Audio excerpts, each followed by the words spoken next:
Hey, Princeton writers. Really quickly, we're going to go over a mini lesson on nonfiction and informational text because that's what's going to be our next focus. We were previously writing on narratives, and now we're switching over to nonfiction or informational. So as I'm going through, go ahead and fill in your guided notes to help you understand kind of what type of texts we're going to be looking at and what type of text we're going to be writing. So starting off, nonfiction or informational texts are true texts that convey information. So basically all that means is it's based in fact, and they're going to give the reader new information or more details about information so that the reader leaves understanding something new, something different, or something better. Some examples of text features. I'm actually going to add true text that convey information using text features. I think that's good because text features are a really important part of informational text. Text features are the things that help us understand text. So for example, the table of contents. Table of contents is an outline of what the reader can find in the text. So it usually is at the beginning. It's going to give you the different chapter titles, different page numbers, and what you're going to find within the text. There's also headings and subheadings, which are going to give you different sections of the text within a chapter. So if a chapter is an overall larger portion of the text, a heading or a subheading occurs inside of those chapters and kind of organizes information into chunks. Diagrams, charts, and graphs. We know what those are. Those are going to help present information in a visual way. So maybe if you're reading about something, including a diagram, including a chart, including a graph, so that that information is clearer and easier to read. Pictures and captions, always really helpful. Seeing a picture of an event, seeing a picture of what you're reading about is super helpful in understanding what you're reading. Maps, always great. And then the last term is glossaries. And those are what define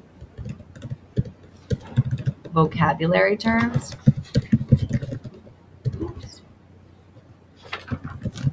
And those are found in the back of books, lots of times textbooks, where there's going to be a lot of different terms, a lot of different vocabulary that you might be unfamiliar with. Glossary is going to let you know what those terms mean. Text features are great because they help inform the reader and explain the text. Like we're saying with pictures and graphs and charts, those are all different tools that are going to help you understand what you're reading better and give you that visual image of what it is. They're also going to give us more information. They're going to give us more information on a topic, a different way of looking at information. They help the readers understand information. So if you're somebody that really benefits from seeing a picture or having a chart, and then they also present numbers and statistics in a meaningful way. So once again, it's one thing to say 75% of people do X, but when you actually get to see charts or graphs that help you organize that information, it becomes more meaningful. So what you're going to do now is you're going to take the nonfiction text that you have, write the title here, the book title, and then go ahead into the text and find some of these text features, anything on the list that we talked about. Maps, pictures, captions, diagrams, headings, table of contents, glossaries, any of those text features, find them, tell me what they are, do a little drawing of them, and do at least 2 of those from the informational text. And think about, how are these text features helping me understand what I'm reading more? Why would an author include them? We're going to come back together after you're done with that to go over and then to also start our first task, our first brainstorm, which is asking us to write an informational text about a topic that you are an expert at. So what you're going to do for that is think about, what are you an expert at? What is something that you're really good at that you can describe in detail?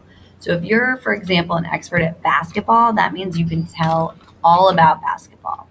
So you want to think of 3 different things that you're really good at or that you can describe in a lot of details. It can be anything. It can be something in school, something out of school, something with your family, cooking, hobbies, sports, anything you want.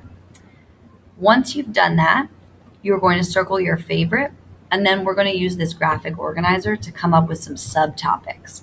So in the center goes what you're an expert at. So if it's basketball, this is where you would write basketball. Then